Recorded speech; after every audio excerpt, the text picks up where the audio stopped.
Yung totoong mananampalataya, meron lang isang audience. And he cares more about God's opinion than man's opinion. Bakit? Kasi meron siyang change heart. Mga kapatid, yung message sa atin ni Pablo, simple lang. Sa 12 verses, 13 verses.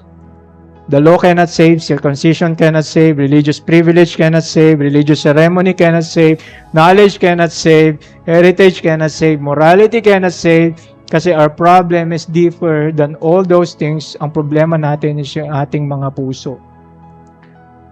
And only Christ can deal with the heart.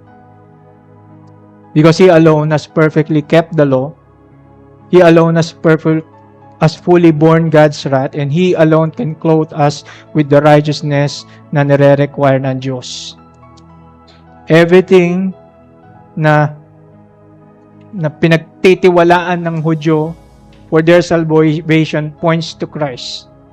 The law points to Christ, circumcision points to Christ, sacrifices point to Christ, covenants point to Christ. And yung mga di kayang i-accomplish ng mga bagay na ito, na-accomplish ni Jesus completely. Yung righteousness na di natin kayang i-achieve, na-achieve ni Jesus. Yung punishment na dapat sa atin, pinasan ni Jesus. Yung bagong puso na desperately kailangan natin, binigay niya through His Spirit.